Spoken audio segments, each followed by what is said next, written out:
Ladies and gentlemen, welcome back to the fucking stage. God damn, that was a long hour. Thank you, Tim. You're my favorite.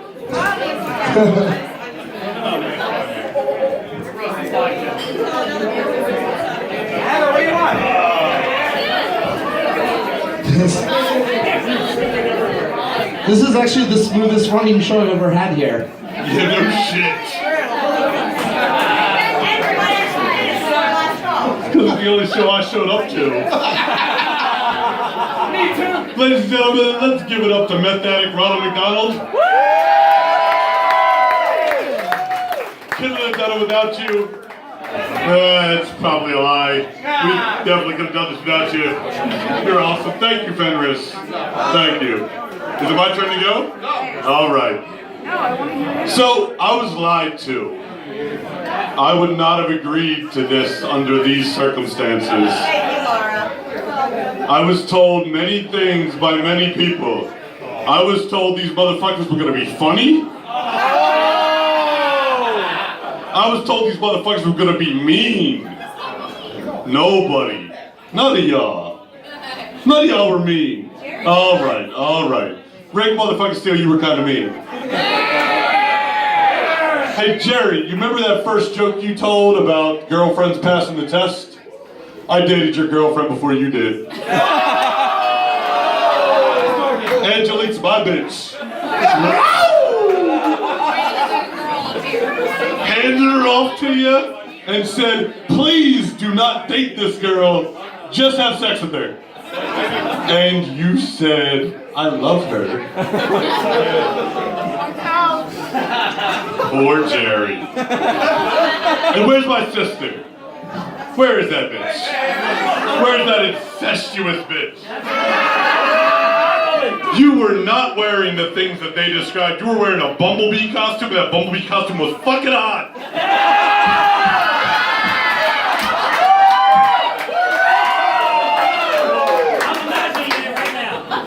Walked up behind her, being like, that's the sexiest bumblebee I've ever seen in my entire life. And then she turned around, I was like, oh God. This is what that feels like. Keeping your pants, keeping the family. I don't even know what's going on in my head right now. Alright. 27! 27 times! 27 times in 1 hour. That's how many jokes about my height were told. You unoriginal fucking bastards! And none of them measured up.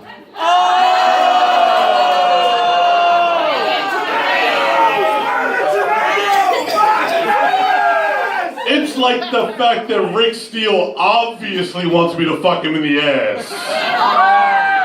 And Gabriel Drax is literally the stupidest name anyone could ever give themselves willingly. Or the Belinda is the worst drag queen we've all seen. All of these things are true, but you probably don't need to mention them 27 times in 1 hour.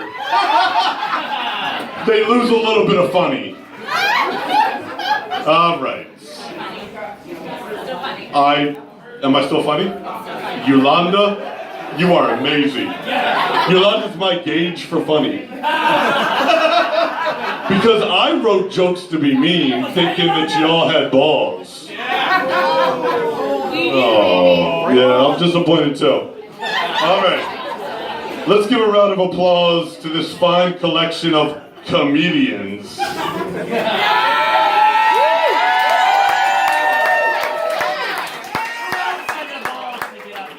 We have literally never had the stage this full of not so many funny people, ever. And if you've ever been to one of Fenris's shows, you know that it's a high bar to hit. Jesus. I could not be more honored than to have each and every one of you up here share my birthday with me. I know that each and every one of you put precious minutes into preparing for this show. You guys did great. 3 minutes, thank you.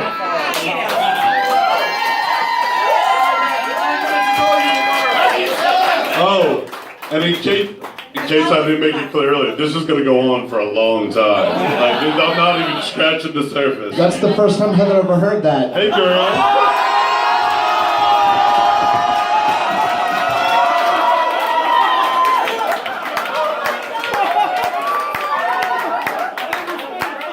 To be fair, what she said is I had a small dick.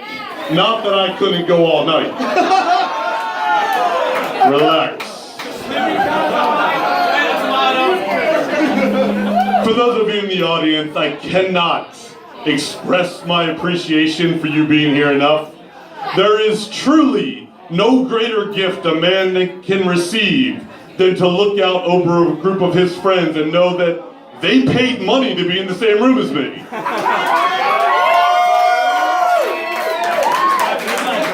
Of course I'm joking. There is one better gift, and it came in flits and flashes up here tonight. It is that look of fear in all of their eyes when they realize that I get to turn on the microphone also. Who's ready for the train wreck that I call comedy?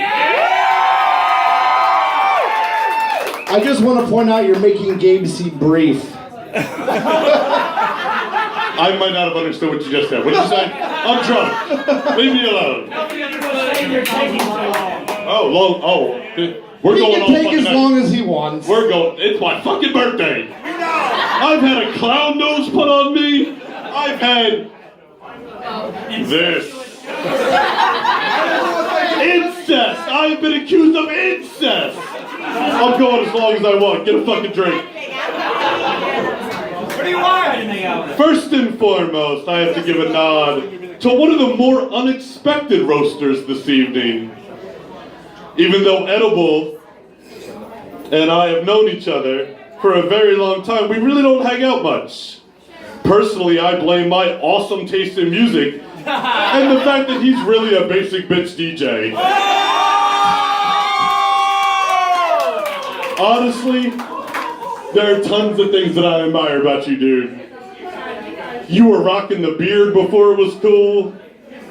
You were a 49ers fan before motherfuckers were taking knees and being trendy.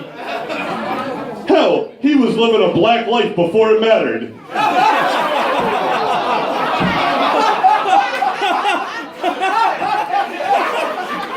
Thank you very much for coming out this evening, sir. Just having you here tonight means that we have saved at least one local hip-hop party from bad mixes and Hollywood-style whitewashing all at the same time. I'm not trying to stereotype you, but your next shot of Hennessy's on me, motherfucker.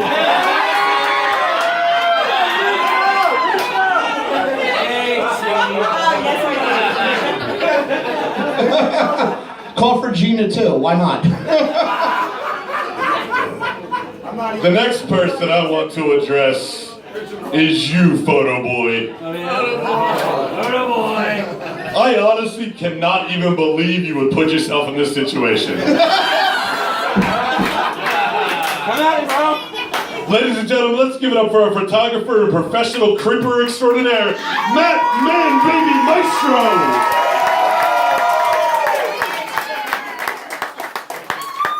You're doing a good job tonight, buddy. I know there will be lots of pictures of whatever you're trying to fuck. Hi, Elijah. And maybe even one or two of the actual event. In all seriousness, no, you are the window by which many people bear witness to the awesome that is Bar 13 events. And I truly cannot thank you enough for that. Thank you.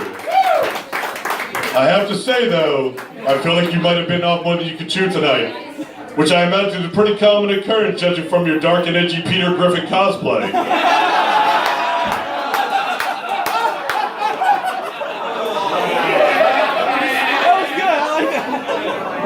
But you are in luck. When I was writing this, I realized how hard it would be to rip the balls off a man that's been neutered so many times. Hi, Caitlin.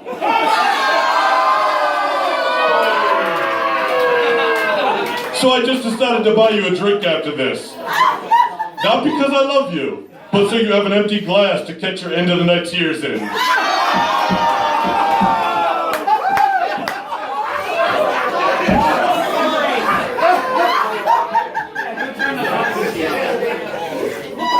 The King Star turned the fog machine with the on. fog machine, Fenris?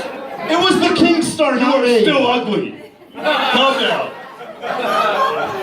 Then we have the team of Brendan. Where's Brendan? Brendan. Fuck him. He doesn't have a name. Where is he? What's up? Yes. Hey, girl. Belinda. Where's Belinda? She was here too. She's still Flame and Gina, who I collectively refer to as Fenris's lard. They are the lubrication that made this show possible. He was like, let's get professional comedians. Somehow that failed, and you got these four guys. You see, as a comedian, promoter, friend, or lover, Fenris's goal is to cram as much fat and ugly into the smallest amount of space as quickly as possible. So as we're preparing for this show, I look at Fenris and I say, this lineup fucking sucks. We can't possibly make it worse. So of course this motherfucker looks at me, smiles, says, hold my beer.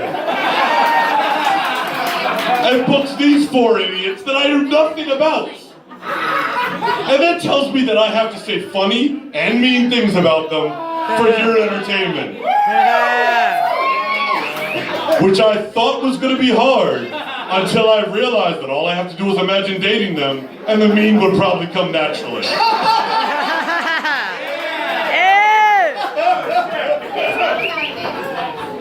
See, Donald Trump, our president, taught me something very valuable recently. He taught me that all black people probably either know each other or are most likely just the same person. Like, no differentiate. Belinda and Brandon are here tonight. They're both kind of funny. They're both black gay men.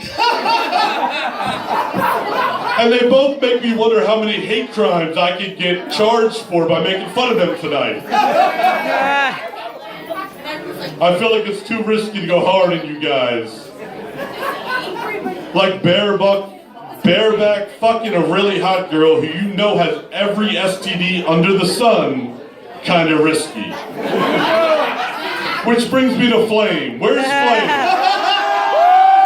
Hey girl, you having a good time tonight? Yeah! Are you recording me right now? Yeah! Oh shit. So, everything I said about the last joke except the hot part, and we have Flame. What can I say here? Short, kinda dumb, horrible breath. I was thinking about letting Flame suck my dick after the show. Not because I think she'd be good at it, because there's nothing that says you've been roasted like ending your night with head from a Route 13 midget hooker.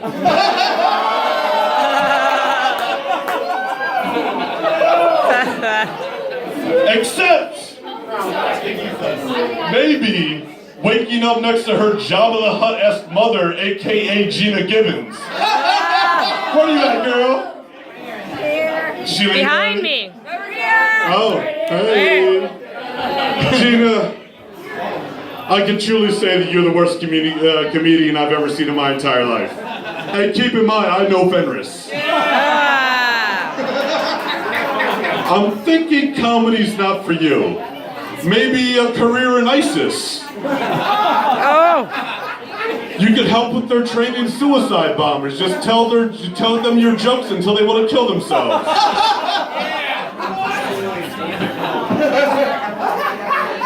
Am I still funny, Fenris? Alright, back to people that I know and care about. Who's next? How about Rick motherfucking Steele? Great friend of mine. He has been a senator of Asylum 13, along with making many other contributions to my life, like,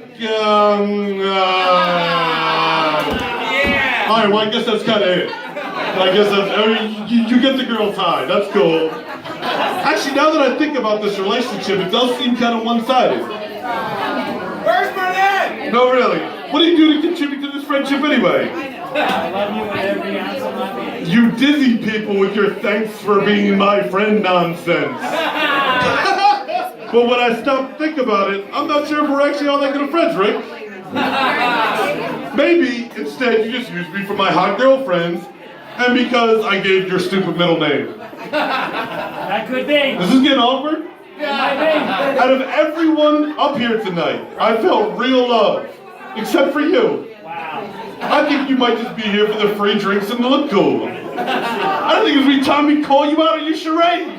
I paid for 75% of my drinks. All right. I am totally kidding. That is the meanest thing that I felt comfortable saying to you. Really? Yes. That was lightweight. Really?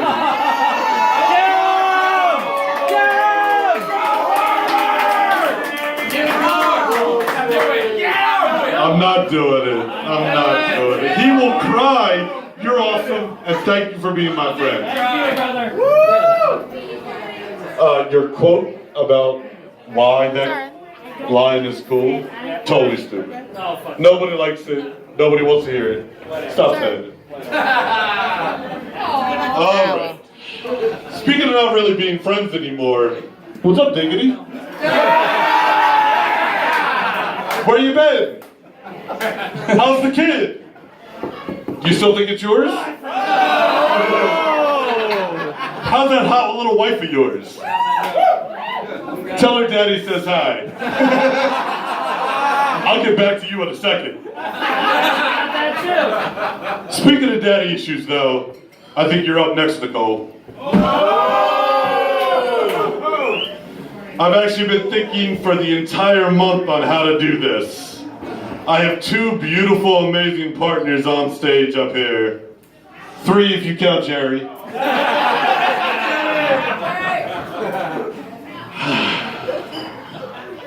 I don't know. I feel like it'd be difficult for various reasons to roast each of you individually, possibly even at all. I really like my sex life the way it is. And God knows you both cry way too much already. So I decided I'm not gonna make fun of you guys. But in the spirit of the roast, I will say this. One of you is the favorite. The other one fucks 5 times better.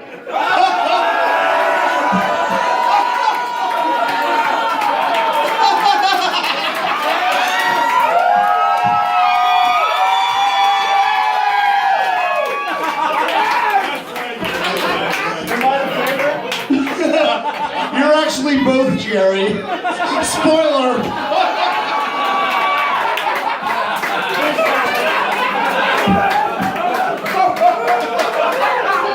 Now let's get to Alex. Where's Alex? Hey girl, I see you. Or as I like to refer to him, the new Diggity. That's right, Gabe. While you've been off raising the mailman's kid, you got replaced.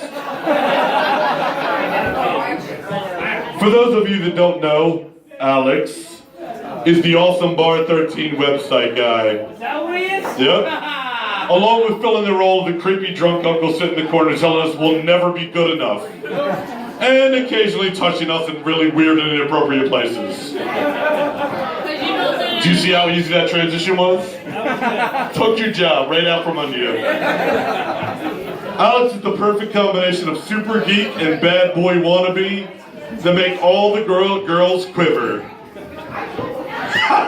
No, they don't. Like all computer nerds, he mainly gets mocked and ignored. I like him though, even despite his Uncle Handsy shenanigans. He's an easy person to hang out with every once in a while. You hang out 5 minutes, pretend to be super interested in whatever he's babbling about. He ends up feeling valued, I end up feeling dirty, but it's worth not having to run the whole fucking website. Thank you, sir.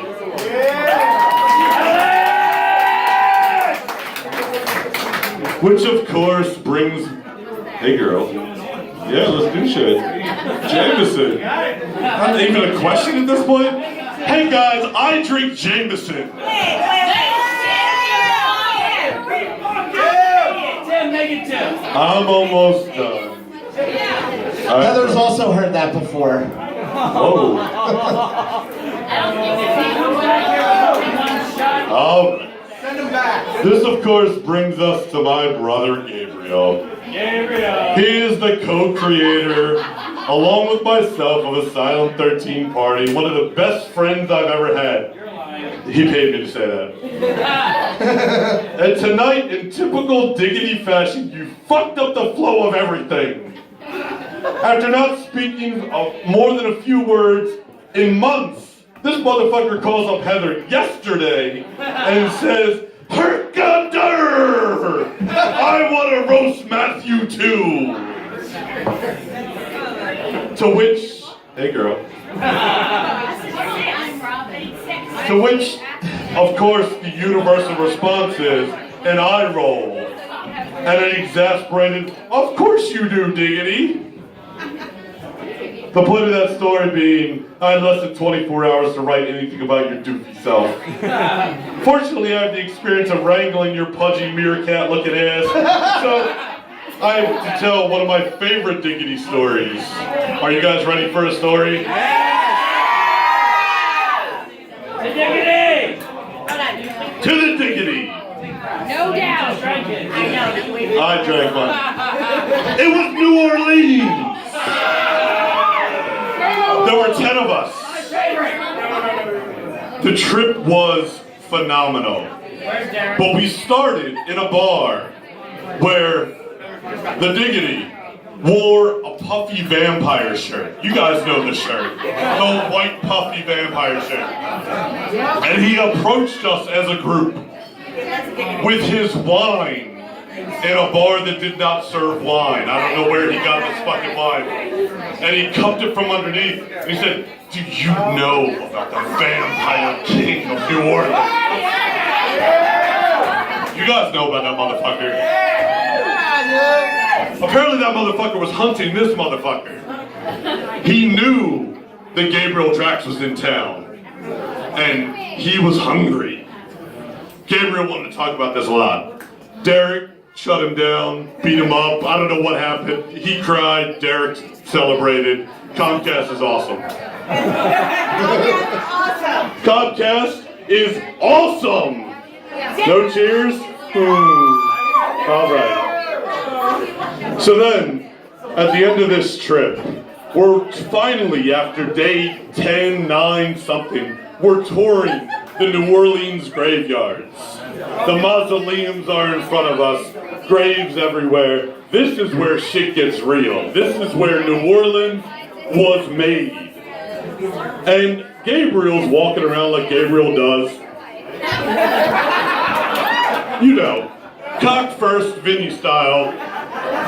And I find a guy in the graveyard that works in Hollywood, and apparently the Vampire Diaries were produced in these graveyards in New Orleans. I don't know if you've ever seen the Vampire Diaries, but you know, fairly good show. They throw vampires through mausoleums. That's kind of their thing. So he told us that all throughout the graveyard are these props of New Orleans graveyards.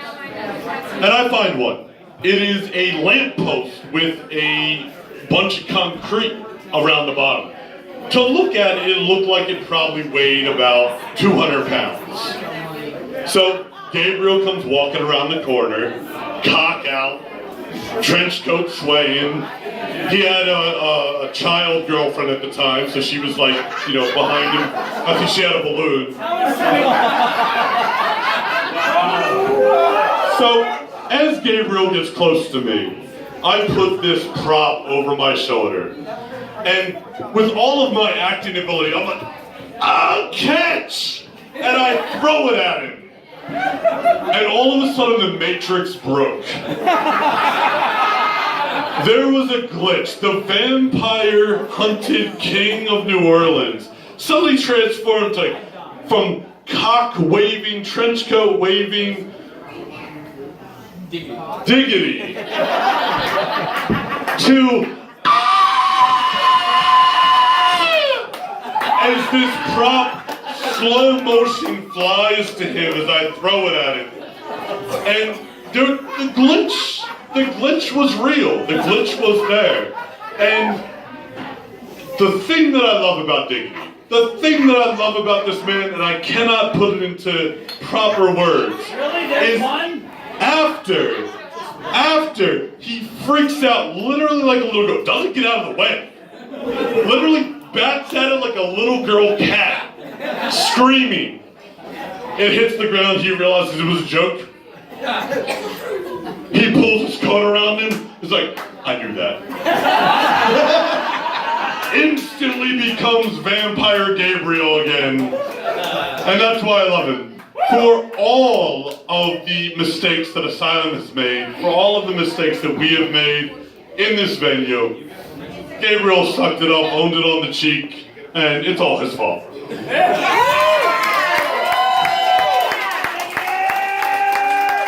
He's here. Can you take the blame for tonight, too? Yes. This is all Gabriel's fault. I have nothing to do with it. I mean, this is the first successful show I've ever seen you do, so you might want to take credit. This is also the first one you've actually came to. I was gonna say, you got people here. I know. Books sold out shows in this venue before. Whoa! Thank you. He's getting personal. Yeah, did you book him as your headliner, though? Here, you guys can fight for my emojis. I know better than Gabriel, to be fair though, like Dead Milkman, I mean, they were only doing us a favor. Like, I don't really think you worked that hard. I roll emoji. Alright, so I'm done. I feel like that's the length of my iPad. No, they want another 3 hours. The host, this motherfucker? Everyone roasted this motherfucker. Fenris, you suck, you're ugly, you're fat, you're stupid. Oh, does that mean I get to be your 4th girlfriend? Yeah,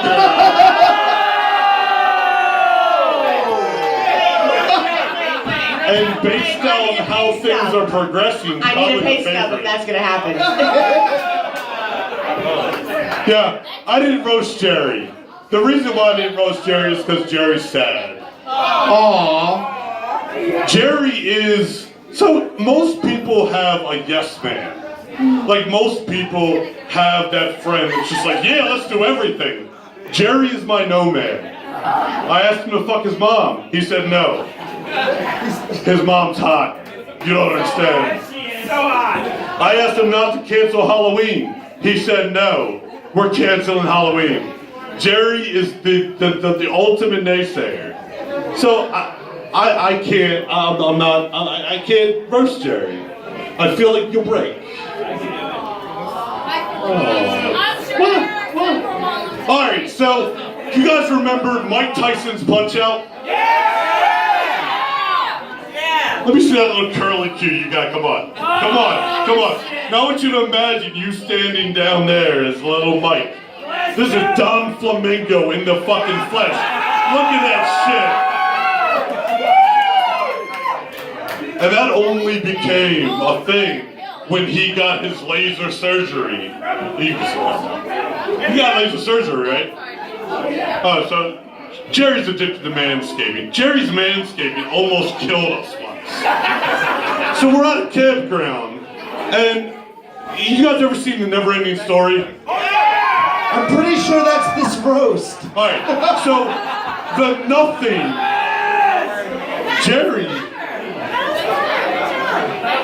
Jerry is in his tent manscaping because you can't have stray hairs on the tits or whatever you do. I don't know. And the nothing is coming at us on the horizon. There are things falling, there are trees breaking, it is pitch black. And I'm sitting outside this town, I'm like, Jerry, we should probably go into safety. We're in a tent right now. We should probably go into safety. Jerry's like, yeah, my goatee's not perfect. All right. So 3 minutes later, Jerry, we're about to die. He's like, no, we got this. I have to make my face perfect. Jerry, it is pitch black out here and the tent next to us just exploded. Finally, he comes out, and I have to admit, he should have stayed manscaping. Like, he was all fucking, his goatee was crooked, his chest hair was hanging out. We survived. Well, you and I survived. The girlfriend didn't survive. No. Morgan did not survive. Yeah. Fuck Morgan! I'm really just rambling at this point. I'm gonna start making No, fun of I Vinny. thought this was scripted grade A I'm material. gonna start talking about Vinny. Go ahead, nobody cares.